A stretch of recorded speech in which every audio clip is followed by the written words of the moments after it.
Hi and welcome to Guru Grit. My name is Monica and this is my channel about spirituality, astrology, all things self-improvement, development, and above all else, empowerment. So on that note, today what I really want to talk about is the concept of free will in astrology, something that comes up a lot and honestly should be, if you're learning astrology, it should be the first thing that you ever discuss and have some discourse about. So I want to do these I would love to do like 5-minute discourse videos on astrology topics to just like dispel fear and rumor, honestly just silliness, really, that's all it is, so that you could move on to the next level and learn more. So if you get stuck on something like a foundational topic, it's very hard to move up and understand other things and how they can unfold and play out and how you can read a chart, really. So why I wanted to do this, it should have been the first video I ever made, but because you get people who are fearful, seeking the counsel, seeking the advice of people that do this kind of work. And my ethos is to speak the truth, and the truth is what I know to be true for me. You know, I can't speak for everyone, but let's discuss, is there free will in astrology? And should you ever be afraid of something that you see in your birth chart? Well, yes and no. Yes, there's free will in astrology, and no, you should never be afraid of something that you see in your chart. Here's what I mean. We were created by a creator, and that creator created other things that also exist alongside us. Okay, we've got planets, we've got animals, maybe they have their own will, maybe they have their own consciousness. It's neither here nor there. I'm discussing the human being's relationship with the planets and the stars. Do they influence us? I believe absolutely yes. Do they determine or dictate the end all and be all? No, I don't think that's true, because then it wouldn't make any sense. So in a recent video, I'm starting to dive deep into a book by Dr. Herbert Puryear, where he collects Edgar Casey's readings and discusses sex and the spiritual path. And he explained very well, you know, that we are created as companions of our creator. It wanted to see itself. It wanted to know what would occur if free will was given. Unlimited free will. So you are limitless. You have no weakness. You have no limitation unless you believe that you do. So therefore, why create a system to trap the ultimately free? I understand duality. I think it's interesting. I think it's interesting to be so free that you can choose, like Abraham says, you're so free you can choose bondage. I think that's fascinating.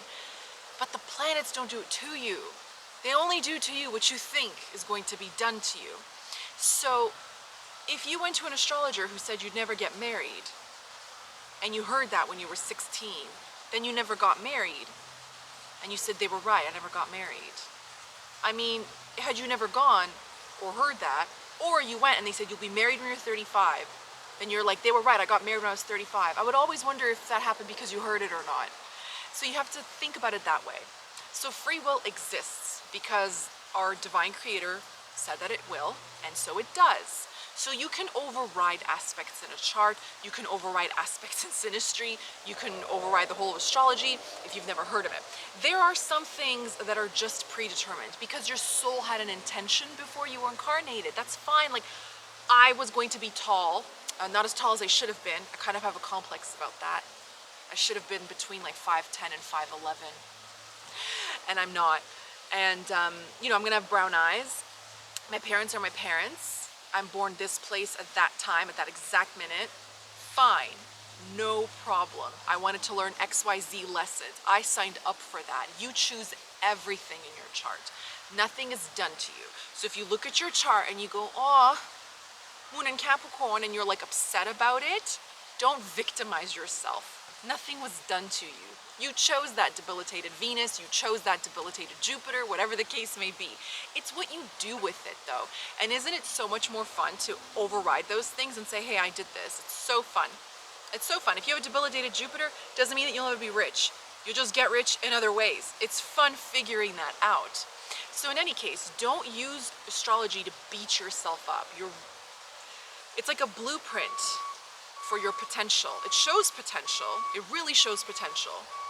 And I'm always amazed. I've never opened a chart and felt nothing. I always feel something. I get like excited, or I get giddy, or I'm intrigued, and I'm like, oh, I want to know this person. You know, I can't do that. I can't call them up and be like, hey, I remember when you got a chart for me. But I really, I'm curious. Every human being is special. Everyone is divine. But it's up to you how you flow that energy. And you have the will to do that. So in my opinion, these things are like blueprints that said you wanted to learn this, you wanted to do this, you wanted to tell yourself not to do these things, tell yourself to invest more in those things. And if you're going to try those things, once you learn the lesson, keep it moving. But it never tells you what you can't do. If you want it, you can do it. So if, let's say, you know, I said hair color, height, whatever, name, etc. Those things are predetermined. But my mother always said, names are like a formality. We just need them to move around the world. They don't mean very much. So let's say those things just don't mean very much. And then the free will that you get, that can override the entire system. You can change your name, you can dye your hair, you can wear heels, you can slouch, it doesn't matter. But you can change. You can change whatever. Oh, it's so pretty with the leaves falling. Anyway, so don't use astrology to your own detriment. And Abraham says that they don't answer questions about astrology, and that Esther and Jerry have deliberately, I think Jerry's birthday is like unreleased, and they said they deliberately never discussed their charts or their birth times because they said there's really no point. There's no point. Because they actually said people do not use astrology for what it was intended for. These days, they mostly use it as a stick to beat themselves over the head with. They use it to their own detriment rather than their own empowerment. So I'm really hoping to flip that narrative. I'm so sick, I'm not sick and tired like in an angry way, but I'm just a little bit exasperated by people saying, I've got Pluto in the 7th house, I'm gonna die. I'm like, last I checked, we're mortal. We're all gonna die. But it's all right, your soul lives on. Like Rowney Kilda said, there is no death. Dr. Kilda wrote a book called There Is No Death. So I'm just like, yeah, like we're all gonna croak, it's whatevs, you know? And it's like, oh, but I have Chiron in the 7th, I'll never be married. That's not true, you know? It's actually exceedingly rare to see people who don't have children and don't marry because it's so common and it's a common vibration, so you allow it to affect your vibration, so you go on and get married. But even if you had yogas for no marriage or denial of marriage or delay of marriage, I would really love to meet someone that did, and then just to see looking into their eyes, to see something looking back at me that's like, thanks for your opinion, I'm gonna go get married anyways. And I'd be like, yeah, you will. And I would really believe them, because if you really want it, you can have it. It's just sometimes in astrology, it shows you another way of going about things, you know? So sometimes, you know, people try for like 15 years to become best-selling authors and they flop. And then one day they start like, I don't know, they get a random job at a local radio station and their destiny just like explodes because they were just chasing the wrong thing. So sometimes it's like that. You think you want something in the moment, you open your chart, you don't see it immediately, and you become discouraged. That's not what it's there for. It's not there to make you feel small and petty. It's there to show you how to get what you want. I can talk about this forever. I could talk about this for a full hour. But to answer your question, anyone worth their weight in salt or, you know, coughed up fur balls from their animal friends will tell you, first and foremost, free will definitely exists in astrology. I do not believe in, you know, I just don't like the feeling of feeling like I was destined to be cursed or miserable, so mizzy and things like that. I just find it like juvenile and sorry making. I can't stand it. I'm allergic to like victim mentality. So, but it's ultimately true. Like I've defied my own chart. I've seen other people do it.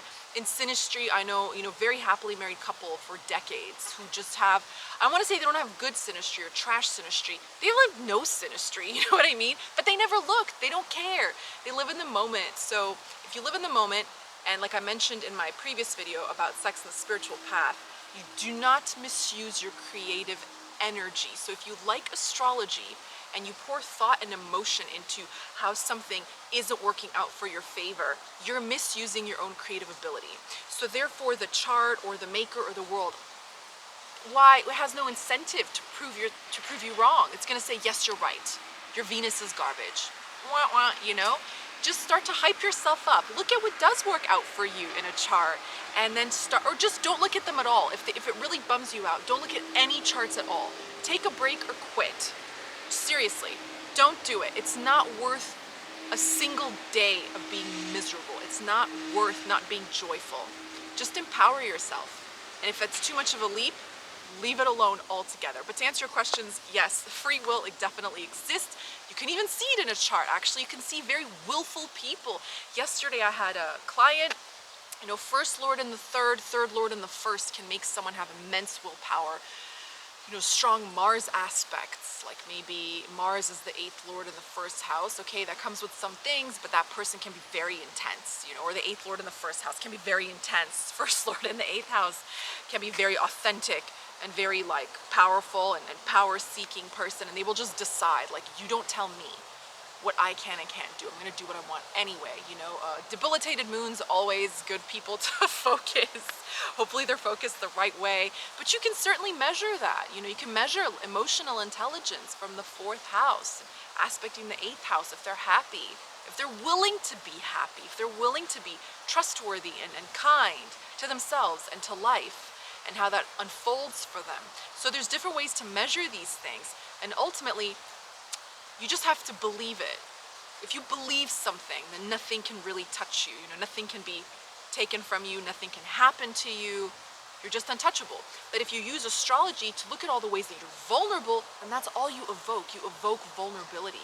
So just be very, very mindful, and yeah, just be mindful. There's nothing, like Abraham says, there's nothing serious going on here. So just don't take it seriously in this negative sense. You can respect it, revere, admire, appreciate. I honor this ancient life science. It's beautiful. It makes me sing. It makes my heart feel alive. I love it so much. I love every variation of it. I think it's stunningly beautiful. It's great. It's the study of life. And human beings, in my opinion, the highest form is like a storyteller. It tells the story of humanity, what we value, what we deem as important, all this wonderful stuff. So I would never look at that and go, oh, you know? Just put some respect, and it will flow respect back to you. So I hope that this helps. Nothing is outside of you. Nothing is outside of your reach. You can have anything. Don't come to me, honestly, respectfully, if you want me to agree with you that your life is terrible, that your mother is horrible, that your karma is sad and tragic. Why would you even incarnate if that was the case? You would be booted out of the line to come here. This is like the hottest place in existence. It's bumping, there's a cover charge. You know, there's glow-in-the-dark stamps to get in for security. I mean, you would not even be allowed in here if that's what you really thought at the moment that you came. So turn it around, flip that narrative, and start to feel excited about life and excited about your chart. There's nothing that you can't be, do, or have. I just agree with all of that. And you don't need astrology. I mean, it's nice if it like, for me personally, gasses me up. I'm just like, yes, like I get so hyped when I see something. And like my best friend said one time, she said, I knew you would do what you wanted and that you would succeed. But basically, my solar return confirmed everything. She said, and I knew you didn't have to cast that chart. I know that you don't care that much, but it's just nice to have the validation. I'm like, exactly, it's nice to have the validation, but it's not the reason nor the cause. It's just a little extra spice. So thank you so much for listening. I'm going to discuss this in more detail in the future. I just want to say free will exists, starts with you and ends with you. So if you choose to focus on negative, you will see negative things. If you choose to focus on positive, you will see positive things. And do not misuse your creative power. Don't abuse it. Enjoy life. It's good to you, and it's easy to be happy. So go forth and will that into existence with your free will. Thank you so much for watching. My name is Monica, and I'll see you next time on Guru Grid. Bye-bye.